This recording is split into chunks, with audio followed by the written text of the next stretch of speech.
Jesus Reigns, യേശു വാഴുന്നു ശുശ്രൂഷകളിലേക്ക് നിങ്ങൾക്ക് സ്വാഗതം.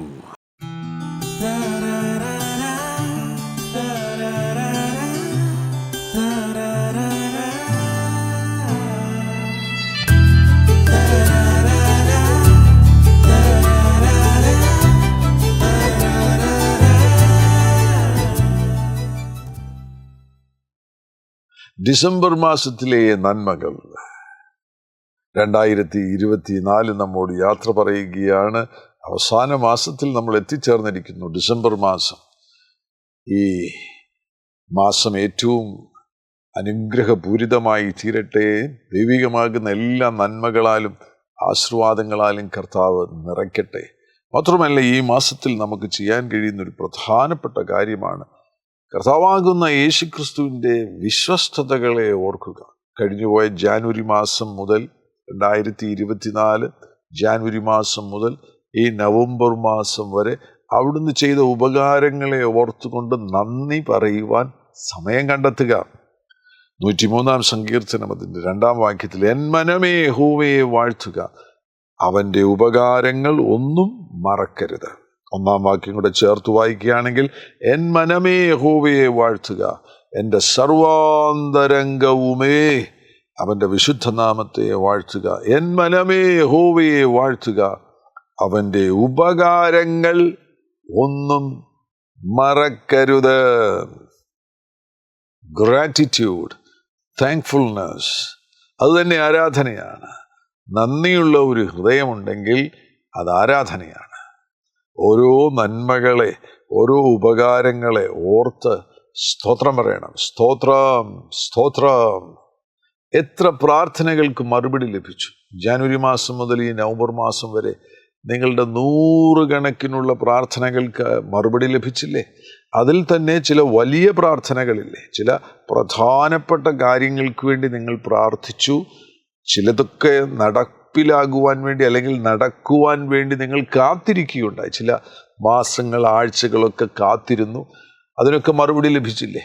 ആ മറുപടി ലഭിച്ച, ഉത്തരം ലഭിച്ച പ്രാർത്ഥനകൾ, അതിനെ ഓർത്ത് ദൈവത്തിന് നന്ദി പറയണം.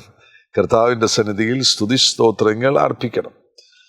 ലൂക്കോസിൻ്റെ സുവിശേഷത്തിലെ ആ 10 കുഷ്ഠരോഗികളിൽ ഒരാൾ നന്ദിയുള്ള വ്യക്തിയായി മടങ്ങി വന്നത് ലൂക്കോസിൻ്റെ സുവിശേഷം 17-ാമത്തെ അധ്യായത്തിൽ കാണുവാൻ കഴിയുന്നുണ്ടല്ലോ. അതിൻ്റെ 15-ാം വാക്യത്തിൽ, അവരിൽ ഒരുത്തൻ തനിക്ക് സൗഖ്യം വന്നത് കണ്ട് ഉച്ചത്തിൽ ദൈവത്തെ മഹത്വപ്പെടുത്തിക്കൊണ്ട് മടങ്ങി വന്നു. യേശുവിൻ്റെ കാൽക്കൽ കവിണ്ണു വീണ് അവന് നന്ദി പറഞ്ഞു, സ്തോത്രം പറഞ്ഞു. Thank you Jesus, thank you Jesus, thank you Jesus.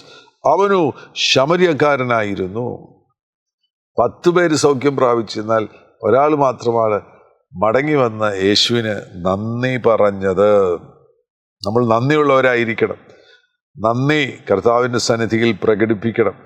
അതിന് ചില കാര്യങ്ങൾ പ്രായോഗികമായി ചെയ്യുന്നത് നല്ലതായിരിക്കും. വേണമെങ്കിൽ അതൊന്ന് എഴുതി വയ്ക്കുക. ചില പ്രധാനപ്പെട്ട കാര്യങ്ങൾ, കർത്താവ് നൽകിയ ഉത്തരങ്ങൾ, കർത്താവ് ചെയ്ത ചില വലിയ അത്ഭുത പ്രവർത്തികൾ, അതിനെ ഓർത്തുകൊണ്ട് നന്ദി പറയുന്നതോടൊപ്പം തന്നെ അതൊന്ന് എഴുതി വയ്ക്കുക. 2024 കർത്താവ് എനിക്ക് ചെയ്ത ഉപകാരങ്ങൾ, അങ്ങനെ ഒരു എഴുതി വയ്ക്കുന്നതിലൂടെ ആ കാര്യത്തെ നമ്മൾ ഗൗരവമായി കാണുന്നു എന്നത് പ്രകടമാകുവാൻ, ആമേൻ, അത് ആ നിലയിൽ പ്രകടമാകുവാൻ ഇടവരും.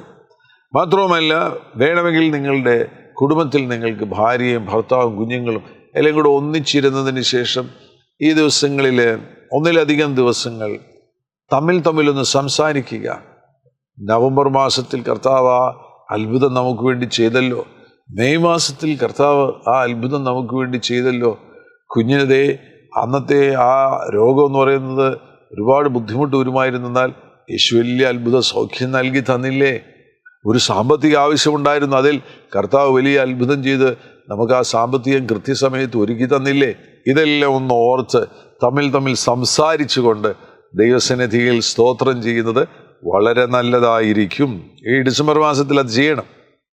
വേണമെങ്കിൽ ഒരു ബോർഡിലോ കർത്താവ് ചെയ്ത നന്മകൾ, ഉപകാരങ്ങളൊന്ന് എഴുതി വയ്ക്കുക. അല്ലെങ്കിൽ ഒരു കുപ്പി, ഒരു പ്ലാസ്റ്റിക് കുപ്പി എടുത്തതിന് ശേഷം അതിൽ എഴുതിയിട്ട് ഒട്ടിച്ചു വയ്ക്കുക. വേണമെങ്കിൽ അതിനെ താങ്ക്ഫുൾനെസ് ജാർ എന്ന് വിളിക്കുവാൻ കഴിയും. ആ കുപ്പിയെ നിങ്ങളുടെ ഡൈനിങ് ടേബിളിൻ്റെ മധ്യേ വയ്ക്കുക. അങ്ങനെ വരുമ്പോൾ നിങ്ങൾ ഭക്ഷണം കഴിക്കാനൊക്കെ വരുന്ന സന്ദർഭത്തിൽ അതിലൊന്ന് നോക്കുമ്പോൾ ഓർമ്മയിൽ വരും. ആ സമയത്ത് തന്നെ ഭക്ഷണം കഴിക്കുന്നതിൻ്റെ ഇടയിൽ തന്നെ സ്തോത്രം പറയുവാൻ കഴിയും. ഹല്ലേലൂയ. പ്രായോഗികമായി ഈ കാര്യങ്ങൾ ചെയ്തുകൊണ്ട് 2025 വേണ്ടി തയ്യാറെടുക്കുക. ഡിസംബർ മാസത്തിൽ ചെയ്യേണ്ട ഏറ്റവും പ്രധാനപ്പെട്ട കാര്യമാണ് 2024 കർത്താവ് നിങ്ങൾക്ക് ചെയ്ത നന്മകളെ ഓർത്ത് സ്തോത്രം പറയണം. വളരെ വളരെ സ്തോത്രം പറയണം. അതിനുശേഷമായിട്ട് ഇനിയുള്ള ദിവസങ്ങൾ, ഇനി നമുക്കൊരു 25-28 ദിവസങ്ങൾ ശേഷിച്ചിരിക്കുന്ന ആ ദിവസങ്ങളിൽ നമുക്ക് വേണമെങ്കിൽ ഒന്ന് ഒരുങ്ങാം. കർത്താവിൻ്റെ സന്നിധിയിൽ 2025 വേണ്ടി ഒന്ന് ഒരുക്കപ്പെടുവാനുള്ള നല്ല സമയമാണ്. അതിൽ തന്നെ മനഃപൂർവമായിട്ട് ദൈവത്തെ കൂടുതൽ അന്വേഷിക്കുവാൻ തയ്യാറാകുക. അല്ലെങ്കിൽ നിങ്ങളുടെ കർത്താവുമായിട്ടുള്ള യേശുവുമായിട്ടുള്ള ബന്ധം ആഴമുള്ളതാക്കി തീർക്കുക. Deepen your relationship with God. ദൈവമായിട്ടുള്ള ബന്ധം ആഴമുള്ളതാക്കി തീർക്കുക.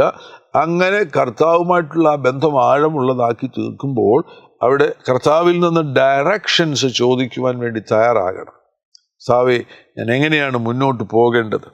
എന്തൊക്കെ കാര്യങ്ങളാണ് ഞാൻ ചെയ്യേണ്ടത്? ആ ബന്ധം, ഏറ്റവും പ്രധാനമായിട്ട് ആ ബന്ധം ഒന്ന് ശക്തമാക്കുക. സദൃശ്യവാക്യങ്ങൾ അതിൻ്റെ 3-ാമത്തെ അധ്യായം 6-ാമത്തെ വാക്യം നമുക്ക് പരിചയമുള്ള വാക്യമാണല്ലോ. നിന്റെ എല്ലാ വഴികളിലും അവനെ നനച്ചുകൊള്ളുക, അവൻ നിന്റെ പാതകളെ നേരെയാക്കും. നിന്റെ എല്ലാ വഴികളിലും അവനെ നനച്ചുകൊള്ളുക. 5-ാമത്തെ വാക്യം കൂടെ ചേർത്ത് വെച്ച് വായിക്കുമ്പോൾ, പൂർണ്ണ ഹൃദയത്തോടെ യഹോവയിൽ ആശ്രയിക്കുക, സ്വന്തം വിവേകത്തിൽ ഊന്നരുത്. നിന്റെ എല്ലാ വഴികളിലും അവനെ നനച്ചുകൊള്ളുക, അവൻ നിന്റെ പാതകളെ നേരെയാക്കും. എല്ലാ വഴികളിലും അവനെ നനച്ചുകൊള്ളുക. Deepen your relationship with God. കർത്താവുമായിട്ടുള്ള ബന്ധത്തെ വർദ്ധിപ്പിക്കുക. അങ്ങനെയെങ്കിൽ ആ ബന്ധം വർദ്ധിപ്പിക്കുന്നതിൻ്റെ ഭാഗമായിട്ട് ഇപ്പോൾ തന്നെ അതിനുവേണ്ടിയുള്ളൊരു പദ്ധതി ഇടണം. 2025 ജാനുവരി മാസത്തിലേക്ക് പ്രവേശിക്കുമ്പോൾ ഞാൻ കൃത്യമായിട്ട് ബൈബിൾ വായിക്കുവാൻ തീരുമാനമെടുക്കുന്നു. പലരുടെയും ജീവിതത്തിൽ ബൈബിൾ വായനയൊന്നുമില്ല. വല്ലപ്പോഴും 1-2 അധ്യായം ഓടിച്ചൊന്ന് വായിക്കും. ക്രമത്തിൽ എല്ലാ ദിവസവും കൃത്യനിഷ്ഠയോടുകൂടെ ബൈബിൾ വായിക്കുന്ന രീതിയൊന്നും പലരുടെയും ജീവിതത്തിലില്ല. നമുക്കിപ്പോഴേ ഓൺലൈനിലൊക്കെ ഒരുപാട് റീഡിംഗ് പ്ലാൻസ് ഉണ്ട്. വായിക്കുവാൻ വേണ്ടിയുള്ള ഒരുപാട് പദ്ധതികൾ നമുക്ക് ഓൺലൈനിൽ തന്നെ ലഭിക്കും. അതനുസരിച്ച് കൃത്യനിഷ്ഠയോടുകൂടെ ജാനുവരി മാസം 1-ാം തീയതി മുതൽ ബൈബിൾ വായിക്കുവാൻ വേണ്ടി തീരുമാനമെടുക്കുക. മാത്രമല്ല, അതേപോലെ തന്നെ കർത്താവുമായിട്ടുള്ള ബന്ധം ആഴമുള്ളതാക്കുന്നതിൻ്റെ ഭാഗമായിട്ട് നിങ്ങളുടെ പ്രാർത്ഥനാ ജീവിതത്തിനും ഒരു വ്യക്തതയുണ്ടാകണം. വല്ലപ്പോഴൊക്കെ ഒന്ന് പ്രാർത്ഥിച്ച്, ഓടിച്ചാടി ഒന്ന് പ്രാർത്ഥിച്ചൊരു കുടുംബ പ്രാർത്ഥന അതല്ല. വ്യക്തിപരമായ നിങ്ങളുടെ പ്രാർത്ഥന നിരന്തരമാകണം, കൺസിസ്റ്റൻ്റ് ആകണം. എല്ലാ ദിവസവും കൃത്യമായൊരു സമയം പ്രാർത്ഥനയ്ക്ക് വേണ്ടി മാറ്റിവെക്കണം. ഫിസിക്കൽ എക്സസൈസൊക്കെ ചെയ്യുന്നവരാണെങ്കിൽ, ശാരീരിക വ്യായാമം ചെയ്യുന്നവരാണെങ്കിൽ നിങ്ങൾക്ക് ദിനംതോറും കൃത്യമായിട്ടുള്ളൊരു സമയമുണ്ടല്ലോ. ഒരു പ്രത്യേക സമയത്ത് നിങ്ങളത് കൃത്യമായിട്ട് ചെയ്യത്തില്ലേ? എന്നതുപോലെ തന്നെ നിങ്ങൾക്ക് സ്പിരിച്വൽ എക്സസൈസ്, ആത്മീക വ്യായാമം ആവശ്യമാണ്. നിങ്ങളുടെ പ്രാർത്ഥനാ ജീവിതത്തെ സജീവമാക്കുക. മാത്രമല്ല, ഈ പുതിയ വർഷത്തിലൊരു തീരുമാനമെടുക്കണം. കുറേ വാക്യങ്ങൾ ഞാൻ മനഃപ്പാഠമാക്കാൻ പോകുന്നു. അങ്ങനെ വചനത്തിൽ ആഴമുള്ള ഒരു അറിവ് ഞാൻ കർത്താവിൽ നിന്ന് സ്വീകരിക്കുമെന്നുള്ള ഒരു തീരുമാനത്തിൽ എത്തിച്ചേരുക. മാത്രമല്ല, നിങ്ങൾ മുന്നോട്ട് പോകുന്ന സന്ദർഭത്തിൽ സമയബന്ധിതമായ മുന്നേറ്റങ്ങൾക്ക് വേണ്ടി തയ്യാറെടുപ്പുകൾ നടത്തുക. സമയബന്ധിതമാകുന്ന മുന്നേറ്റങ്ങൾ. അങ്ങനെ വരുമ്പോൾ ക്രിസ്തു കേന്ദ്രീകൃതമാകുന്ന ലക്ഷ്യങ്ങൾ ഉണ്ടാകണം. ക്രിസ്തു കേന്ദ്രീകൃതമാകുന്ന ലക്ഷ്യങ്ങൾ. 2025 എനിക്ക് ക്രിസ്തു കേന്ദ്രീകൃതമാകുന്ന ചില ലക്ഷ്യങ്ങൾ ഉണ്ട്. അതുതന്നെ സമയബന്ധിതമായി നമുക്ക് ചില മുന്നേറ്റങ്ങൾ ഉണ്ടാകണമെന്നുള്ളത് മനസ്സിലാക്കി ആ നിലയിൽ കാര്യങ്ങൾ ക്രമപ്പെടുത്തുക. 1 കൊരിന്ത്യർ അതിൻ്റെ 10-ാമത്തെ അധ്യായത്തിലേക്ക് ശ്രദ്ധ തിരിക്കുക. 1 കൊരിന്ത്യർ 10-ാമത്തെ അധ്യായം അതിൻ്റെ 31-ാമത്തെ വാക്യം. 31 ആകയാൽ നിങ്ങൾ തിന്നാലും കുടിച്ചാലും എന്ത് ചെയ്താലും എല്ലാം ദൈവത്തിൻ്റെ മഹത്വത്തിനായി ചെയ്യുവീൻ. അപ്പോൾ ഒരു വിലയിരുത്തൽ നടത്തണം. കർത്താവേ, എൻ്റെ ആത്മീകമാകുന്ന മേഖലകൾ എങ്ങനെയുണ്ട്? എൻ്റെ ബന്ധങ്ങൾ എങ്ങനെയുണ്ട്? Spiritual, relational. എൻ്റെ ബന്ധങ്ങൾ എങ്ങനെയുണ്ട്? എൻ്റെ സാമ്പത്തികം, ഫൈനാൻഷ്യൽ, സ്പിരിച്വൽ, റിലേഷണൽ, ഫൈനാൻഷ്യൽ. എൻ്റെ സാമ്പത്തിക മേഖല എങ്ങനെയുണ്ട്? അതോടൊന്നിച്ച് തന്നെ എൻ്റെ ശാരീരിക മേഖല എങ്ങനെയുണ്ട്? ഒരു വിലയിരുത്തൽ നടത്തുക. 2025 ചില മാറ്റങ്ങൾ, സമയബന്ധിതമാകുന്ന ചില മുന്നേറ്റങ്ങൾ എനിക്ക് ആവശ്യമാണ്. ആത്മീകമായി ഞാനൊരു മുന്നേറ്റത്തിലേക്ക് പ്രവേശിക്കുവാൻ പോകുന്നു.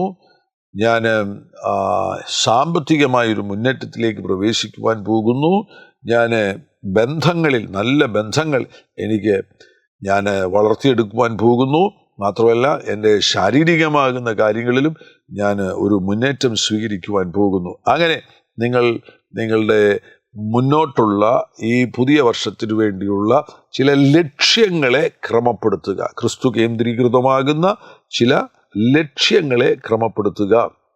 അതിന് ഈ ചില കാര്യങ്ങൾ SMART ഗോൾസ് എന്നൊരു തലക്കെട്ട് പറഞ്ഞിട്ടുണ്ട്. Specific, measurable, achievable, relevant, time bound. വളരെ കൃത്യതയോടുകൂടി എന്താണ് ലക്ഷ്യം, അളക്കുവാൻ കഴിയുന്നത്, നേടുവാൻ കഴിയുന്നത്, അത് ഇപ്പോൾ നിങ്ങൾക്ക് പ്രാധാന്യമുള്ളത് സമയബന്ധിതമായിട്ട് specific, measurable, achievable, relevant, time bound goals ഉണ്ടാകുന്നത് വളരെ നല്ലതാകുന്നു. അങ്ങനെ നിങ്ങൾക്ക് ഈ പുതിയ വർഷത്തിന് വേണ്ടി തയ്യാറെടുക്കുവാൻ കഴിയും. 2025 വേണ്ടി തയ്യാറെടുക്കുക. അങ്ങനെ തയ്യാറെടുക്കുന്ന സന്ദർഭത്തിൽ ഈ 2024 നമുക്ക് ഒത്തിരി മുറിവുകളൊക്കെ ഉണ്ടായിട്ടില്ലേ? തിരസ്കരണമുണ്ടായി, മുറിവുകളുണ്ടായി, നമ്മളെ പലരും വേദനിപ്പിച്ചില്ലേ? അങ്ങനെയൊക്കെയുള്ള കാര്യങ്ങൾ ആ 2024 ഭാരങ്ങൾ അല്ലെങ്കിൽ ബാഗേജുകളെല്ലാം പുറകിൽ എറിഞ്ഞു കളയുവാൻ വേണ്ടി ഈ ഡിസംബർ മാസം ഉപയോഗിക്കുക. ഒന്ന് പരിശോധന നടത്തുക. ആരോടെങ്കിലും ക്ഷമിക്കാനുണ്ടോ? ക്ഷമിക്കാൻ തയ്യാറാകുക. പോയി ക്ഷമ ചോദിക്കണമെന്നുണ്ടെങ്കിൽ പോയി ക്ഷമ ചോദിക്കുക. ഒരു കത്തെഴുതണമെങ്കിൽ കത്തെഴുതുക. അല്ലെങ്കിൽ ഫോൺ വിളിച്ച് ക്ഷമ ചോദിക്കണമെങ്കിൽ ഫോൺ വിളിച്ച് ക്ഷമ ചോദിക്കുക. നിങ്ങൾക്ക് ചില പരാജയങ്ങളുണ്ടായി, ആ പരാജയങ്ങളുടെ ഗിൽറ്റ് നിങ്ങൾ വെച്ചുകൊണ്ടിരിക്കേണ്ട കാര്യമില്ല. അതെല്ലാം യേശുവിൻ്റെ കാൽക്കൽ അങ്ങ് ഏൽപ്പിച്ചു കൊടുക്കുക. ഒരുപാട് മിസ്റ്റേക്സ് ഒക്കെ നമുക്ക് സംഭവിക്കത്തില്ല. ഒരുപാട് തെറ്റുകൾ നമുക്ക് പറ്റാൻ സാധ്യതയുണ്ട്. ഒരുപാട് കാര്യങ്ങളിൽ തെറ്റുകൾ പറ്റും. ഈ ഭൂമിയിലല്ലേ നമ്മൾ ജീവിക്കുന്നത്. ഒരുപാട് കാര്യങ്ങളിൽ നമുക്ക് തെറ്റുകൾ പറ്റും. ആ തെറ്റുകൾ കർത്താവിനോട് ഏറ്റുപറയുക. മറ്റൊന്ന്, ആ തെറ്റുകളെക്കുറിച്ചുള്ള ഗിൽറ്റുകൾ വെച്ചുകൊണ്ടിരിക്കരുത്. അതെല്ലാം യേശുക്രിസ്തുവിൻ്റെ സന്നിധിയിൽ സമർപ്പിക്കുക. നമുക്ക് ചില ഭാരങ്ങളുണ്ട്. ഈ പോയ വർഷം വന്നിരിക്കുന്ന ചില കാര്യങ്ങൾ മൂലം ചില ഭാരങ്ങളുണ്ട്, ചില വ്യാകുലതകളുണ്ട്. അതെല്ലാം യേശുവിൻ്റെ കയ്യിൽ ഏൽപ്പിക്കുക, യേശുവിൻ്റെ കരങ്ങളിലേക്ക് ഏൽപ്പിക്കുക. അങ്ങനെ വികാരങ്ങളെ സൗഖ്യമാക്കുക, നിങ്ങളുടെ ഇമോഷൻസിനെ സൗഖ്യമാക്കുക, തോട്ട്സിനെ ശുദ്ധീകരിക്കുക. പരാജയബോധമുണ്ടെങ്കിൽ അതിനെ ഒഴിവാക്കുക. ക്ഷമിക്കാനുള്ളവരോട് ക്ഷമിക്കുക. മറക്കേണ്ട കാര്യങ്ങൾ മറക്കുവാൻ തയ്യാറാകുക. മാത്രവുമല്ല, നിങ്ങൾ ഏതെങ്കിലും കുറ്റബോധം വഹിക്കുന്നുണ്ടെങ്കിൽ ആ കുറ്റബോധത്തെ പുറകിൽ എറിഞ്ഞു കളയുക. ഇതെല്ലാം യേശുക്രിസ്തുവിൻ്റെ കാൽപാദത്തിൽ കൊണ്ടുവന്നങ്ങ് സറണ്ടർ ചെയ്യുക, സമർപ്പിക്കുക. കർത്താവിൻ്റെ കരങ്ങളങ്ങ് ഏൽപ്പിച്ചു കൊടുക്കുക. ഇതൊന്നും ഞാൻ ചുമക്കുന്നില്ല യേശുവേ, ഞാനിതെല്ലാം അങ്ങയുടെ സന്നിധിയിൽ ഇടുക എന്ന് പറഞ്ഞുകൊണ്ട് 2024 എല്ലാ ഭാരങ്ങളെയും പുറകിൽ എറിഞ്ഞു കളയുക. അതിനുവേണ്ടി സമയം കണ്ടെത്തണം. ഈ ഡിസംബർ മാസത്തിലെ ചില ദിവസങ്ങളിൽ പരിശോധനകൾ നടത്തിയിട്ട് പരിഹരിക്കേണ്ട കാര്യങ്ങളെല്ലാം പരിഹരിച്ച് നമ്മുടെ ജീവിതത്തെ ക്രമപ്പെടുത്തണം. എല്ലാ കാര്യങ്ങളും, നമ്മുടെ ജീവിതത്തിൻ്റെ എല്ലാ കാര്യങ്ങളും ദൈവനാമ മഹത്വത്തിനായി തീരണം. ആകയാൽ നിങ്ങൾ തിന്നാലും കുടിച്ചാലും എന്ത് ചെയ്താലും എല്ലാം ദൈവത്തിൻ്റെ മഹത്വത്തിനായി ചെയ്യുവീൻ. ഹല്ലേലൂയ. 2025 നോക്കണം, മുന്നോട്ട് നോക്കണം. മുന്നോട്ട് നോക്കുമ്പോൾ ഇപ്പോൾ തന്നെ ഈ ഡിസംബർ മാസത്തിൽ തന്നെ ചില കാര്യങ്ങൾ തീരുമാനിക്കണം. ഞാൻ ഈ പുതിയ വർഷം ഒരുപാട് മറ്റുള്ളവരെ സഹായിക്കുവാൻ പോകുന്നു എന്നുള്ള ഒരു നല്ല ചിന്ത നമ്മുടെ ഹൃദയത്തിലേക്ക് വരണം. യേശുവിനെ നോക്കുക. മർക്കോസിൻ്റെ സുവിശേഷം 10-ാമത്തെ അധ്യായം അതിൻ്റെ 45-ാമത്തെ വാക്യത്തിലേക്ക് പോകുമ്പോൾ, മനുഷ്യപുത്രൻ ശുശ്രൂഷ ചെയ്യിപ്പാനല്ല ശുശ്രൂഷിപ്പാനും അനേകർക്ക് വേണ്ടി തൻ്റെ ജീവനെ മറുവിലയായി കൊടുപ്പാനും അത്രേ വന്നത്. അപ്പം യേശു ഈ ഭൂമിയിൽ വന്നത് എന്തിനു വേണ്ടിയാണ്? മറ്റുള്ളവരെ ശുശ്രൂഷിക്കുവാൻ, സെർവ് ചെയ്യുവാൻ വേണ്ടി, മറ്റുള്ളവരെ സെർവ് ചെയ്യുവാൻ വേണ്ടിയാണ്. അങ്ങനെയെങ്കിൽ നിങ്ങൾ 2025 നിങ്ങൾക്ക് നോക്കണം, ജോലി ചെയ്യുന്നവരാണെന്നുണ്ടെങ്കിൽ അവധി സമയങ്ങളിൽ ഏതൊക്കെയാണ്? ആ സമയത്ത് എനിക്ക് ചർച്ചിൽ എന്തെങ്കിലും കാര്യങ്ങളിൽ സഹായിക്കുവാൻ കഴിയുമോ? നിങ്ങൾ നല്ല ആക്ടിവിറ്റീസ് ഉള്ള ചർച്ചിലാണെങ്കിൽ, ഒരുപാട് കാര്യങ്ങളുള്ള ചർച്ചിലാണെങ്കിൽ അവിടെ എന്തെങ്കിലും ഒരു കാര്യത്തിൽ എനിക്ക് സഹായിക്കുവാൻ കഴിയുമോ? നിങ്ങളൊരു നല്ല അക്കൗണ്ടൻ്റ് ആകുന്നുവെങ്കിൽ എന്തുകൊണ്ട് നിങ്ങളുടെ ആ കഴിവ് ചർച്ചിലെ അക്കൗണ്ടിങ്ങുമായി ബന്ധപ്പെട്ട് വോളണ്ടറി ആയിട്ട് ചെയ്തുകൂടാ? അവിടെ നിന്ന് ഒരു പൈസയൊന്നും അല്ലെങ്കിൽ ഒരു സാമ്പത്തിക നേട്ടമൊന്നും സ്വീകരിക്കാതെ വോളണ്ടിയറായിട്ട് അതിൻ്റെ ചില കാര്യങ്ങൾ, നിങ്ങൾ അക്കൗണ്ടൻ്റ് ആണെങ്കിൽ അങ്ങനെ, അല്ലെങ്കിൽ ഏതെങ്കിലും ഒരു മേഖലയിൽ ആ ചർച്ചുമായി ബന്ധപ്പെട്ടോ, അതല്ല ചർച്ച് വേണമെന്നില്ല, ഒരു സോഷ്യൽ ആക്ടിവിറ്റി മതി. സമൂഹത്തിൽ തന്നെയുള്ള ഏതെങ്കിലും ഒരു കാര്യത്തിൽ നിങ്ങൾക്ക് ഇടപെട്ട് നിങ്ങൾക്ക് അവിടെ ഒരു നല്ല കാര്യം ചെയ്യാൻ കഴിയുമോ? സമൂഹത്തിലെ ഏതെങ്കിലും ഒരു മേഖലയെ നിങ്ങൾക്ക് സഹായിക്കുവാൻ കഴിയും? നിങ്ങളുടെ ആ ഫ്രീ ടൈം ഫലവത്തായിട്ട് നിങ്ങൾക്ക് ഉപയോഗിക്കുവാൻ കഴിയുമോ? അങ്ങനെ വേണമെങ്കിൽ ഒരു പദ്ധതി ഇടുന്നത് നല്ലതായിരിക്കും. അതോടൊന്നിച്ച് തന്നെ മറ്റുള്ള ചില കുടുംബങ്ങൾ, ഒരുപാട് ബുദ്ധിമുട്ടുകളിലൂടെ കടന്നു പോകുന്ന ഒരു കുടുംബത്തെ ശ്രദ്ധിച്ചതിന് ശേഷം അവരെ ഒന്നുകിൽ വൈകാരികമായിട്ട് അവരെ ഹെൽപ്പ് ചെയ്യുന്ന നിലയിൽ അവരെ ഉത്സാഹിപ്പിക്കുന്നു, അവർക്ക് ചില കാര്യങ്ങൾ പറഞ്ഞു കൊടുക്കുന്നു, അവർക്ക് ഒത്തിരി കാര്യങ്ങൾ അറിവില്ലാത്തവരാകുന്നുവെങ്കിൽ, അല്ല അവർ സാമ്പത്തികമായി വളരെ ബുദ്ധിമുട്ടാണ്, നിങ്ങൾക്ക് സാമ്പത്തികമായിട്ട് വലിയ കുഴപ്പമില്ല എന്നുണ്ടെങ്കിൽ അങ്ങനൊരു ഫാമിലിയെ സഹായിക്കുവാൻ നിങ്ങൾ തയ്യാറാക്കുക.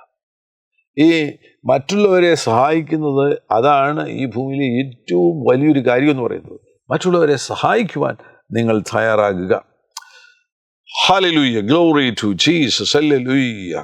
അതോടൊന്നിച്ച് തന്നെ ഇങ്ങനെയുള്ള കാര്യങ്ങൾ പഠിക്കുന്ന ബൈബിൾ ക്ലാസ്സുകളിലോ അല്ലെങ്കിൽ ബൈബിൾ സത്യങ്ങൾ ഈ പറയുന്ന നിലകളിൽ പങ്കുവയ്ക്കുന്ന ചില ബൈബിൾ ക്ലാസ്സുകളിലൊക്കെ ഭാഗമായി വളരെ സജീവമായിട്ട് ഞാൻ എൻ്റെ സമയത്തെ ദൈവരാജ്യ സംബന്ധമായി പ്രയോജനപ്പെടുത്തുവാൻ വേണ്ടി ചില പദ്ധതികൾ ഈ ഡിസംബർ മാസത്തിൽ ഇടുവാൻ പോകുന്നു. 2025 വളരെ ശുഭകരമായി തീരും. വലിയ കാര്യങ്ങൾ സംഭവിക്കാൻ പോകുകയാണ്. ഞാൻ എൻ്റെ സമയത്തെ വളരെ പ്രധാനമായി ഉപയോഗിക്കുവാൻ പോകുന്നു എന്നുള്ള വളരെ വളരെ പ്രധാനപ്പെട്ട കാര്യങ്ങൾക്ക് വേണ്ടി ഉപയോഗിക്കുവാൻ പോകുന്നു എന്നുള്ള ഒരു തീരുമാനത്തിൽ എത്തിച്ചേരുക. ഇനി ഒരു വളരെ പ്രധാനപ്പെട്ട കാര്യം, ഈ ഡിസംബർ മാസത്തിൽ നിങ്ങൾ ആത്മപരിശോധന നടത്തണം. നിങ്ങളുടെ സാമ്പത്തിക മേഖല 2024 കൃത്യമായിരുന്നില്ല എന്നുണ്ടെങ്കിൽ 2025 അതിൻ്റെ മേൽ ഒരു നല്ല മാറ്റം വരുത്തണം. സദൃശ്യവാക്യത്തിൽ ഒരു വാക്യം, സദൃശ്യവാക്യങ്ങൾ അതിൻ്റെ 21-ാമത്തെ അധ്യായം 20-ാമത്തെ വാക്യം ശ്രദ്ധിക്കുക. ജ്ഞാനിയുടെ പാർപ്പിടത്തിൽ വിലയേറിയ നിക്ഷേപവും തൈലവുമുണ്ട്, മൂഢനോ അവയെ ദുർവ്യയം ചെയ്തു കളയുന്നു. ഫൈനാൻഷ്യൽ മേഖലയിൽ നിങ്ങൾ നല്ല കാര്യസ്ഥനായി തീരണം, നല്ല സ്റ്റുവാർഡായിട്ട് തീരണം. നിങ്ങൾക്ക് ലഭിച്ചിരിക്കുന്ന നന്മകളെ നിങ്ങൾ വളരെ നല്ല നിലയിൽ ഉപയോഗിക്കണം. സേവ് ചെയ്യണം. പണം നിങ്ങൾ സേവ് ചെയ്യുവാൻ തയ്യാറാകണം. അതോടൊന്നിച്ച് തന്നെ കൃത്യമായിട്ട് ദൈവകാര്യങ്ങൾക്ക് വേണ്ടി പണം കൊടുക്കണം. ടൈറ്റ്സ് എന്നൊക്കെയാണ് നമ്മൾ പറയുന്നത്, എന്നാൽ അങ്ങനെയൊന്നും അല്ല, അതിൽ കൂടുതൽ കൊടുക്കുവാൻ തയ്യാറാകണം. നല്ല ഒരു ഗിവറായി തീരണം. ഒരു ദേവദാസൻ തന്നെ അനുഭവത്തിൽ പറയുന്നത്, അദ്ദേഹത്തിന് അതുപോലെ ഉള്ള ഒരു തീരുമാനമാണ്. എല്ലാവർക്കും അങ്ങനെ ഒരു തീരുമാനം എടുക്കാൻ നോക്കുമെന്ന് എനിക്കറിയത്തില്ല. അദ്ദേഹത്തിൻ്റെ ഇൻകത്തിൻ്റെ 50% അദ്ദേഹം സുവിശേഷ കാര്യങ്ങൾക്ക് വേണ്ടിയാണ് കൊടുക്കുന്നത്.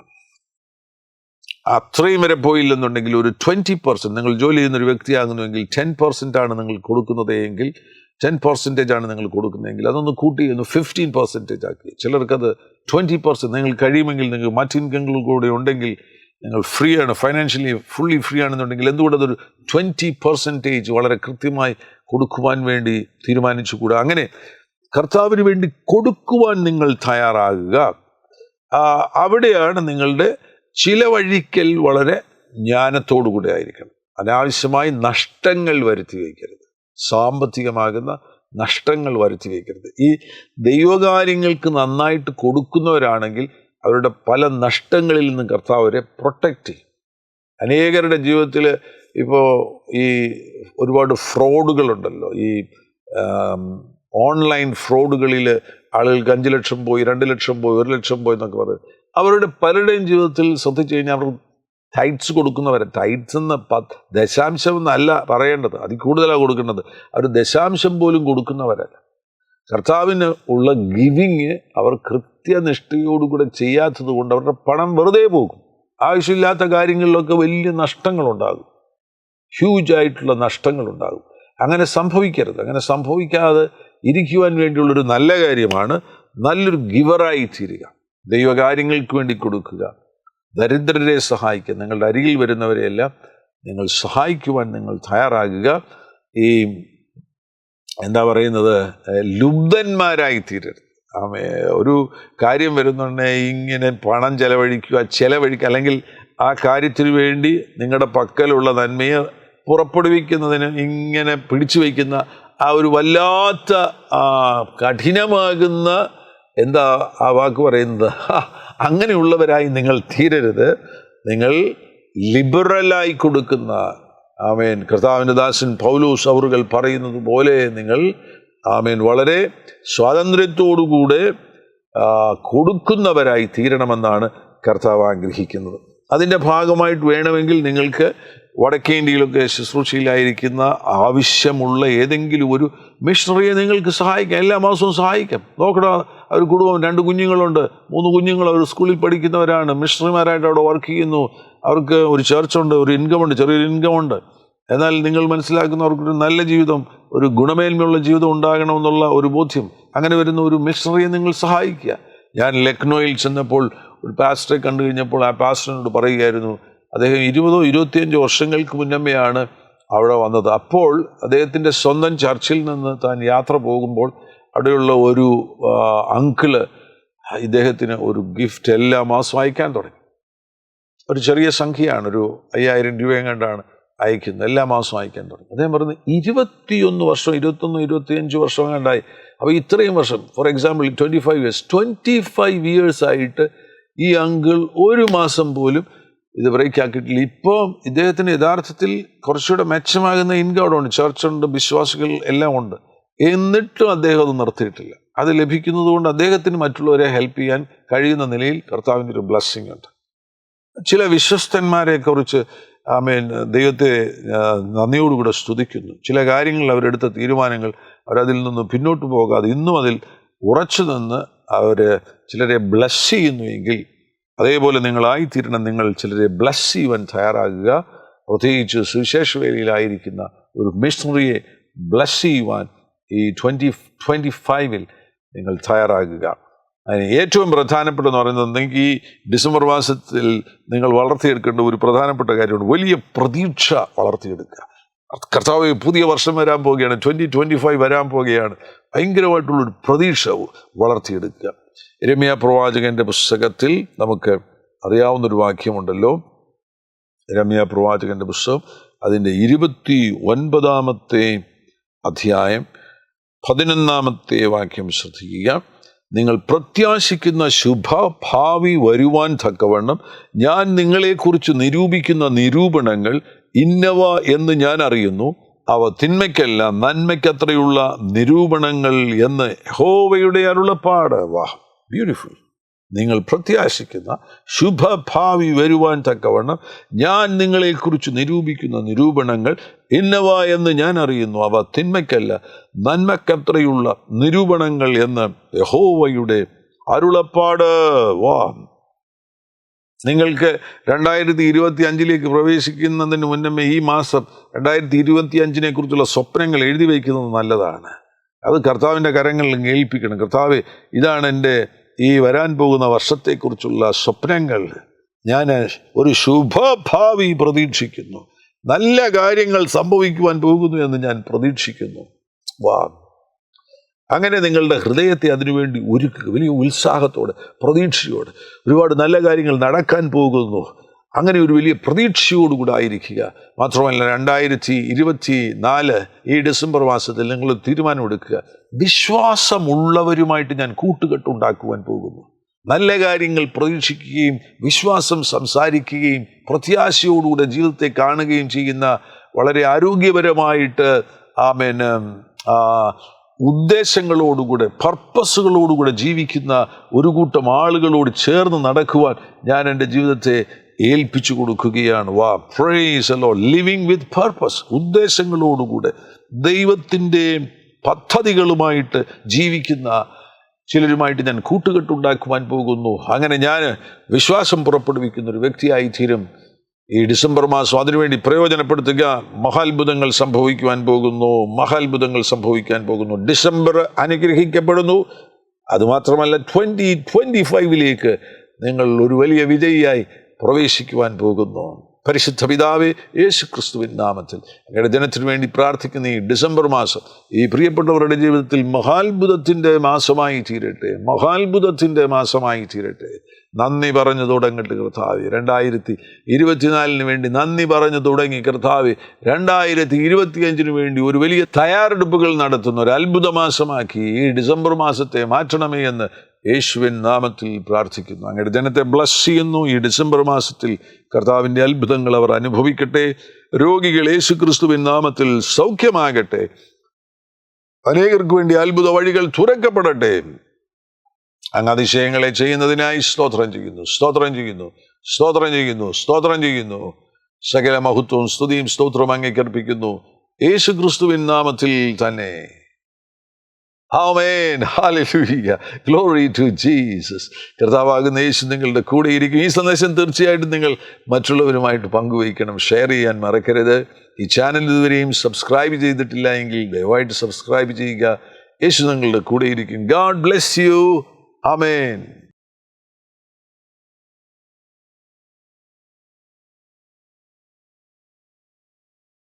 എല്ലാ പ്രഭാതത്തിലും 3 മിനിറ്റ് നീണ്ടു നിൽക്കുന്ന ഒരു ചെറിയ സന്ദേശം വാട്സപ്പിൽ അയക്കുന്നുണ്ട്. നിങ്ങൾക്കത് ലഭിക്കണമെന്ന ആഗ്രഹമുണ്ടെങ്കിൽ സ്ക്രീനിൽ കാണുന്ന നമ്പറിൽ ഒരു മെസ്സേജ് അയയ്ക്കുക. ഞങ്ങളുടെ ഓൺലൈൻ റേഡിയോ ആയ ജീസസ് റെയിൻസ് റേഡിയോയുടെ ആപ്പ് ഇതുവരെയും ഡൗൺലോഡ് ചെയ്തിട്ടില്ല എങ്കിൽ പ്ലേ സ്റ്റോറിലും ആപ്പ് സ്റ്റോറിലും ലഭ്യമാണ്. ജീസസ് റെയിൻസ് റേഡിയോ എന്ന് ടൈപ്പ് ചെയ്ത ശേഷം സെർച്ച് ചെയ്യുക.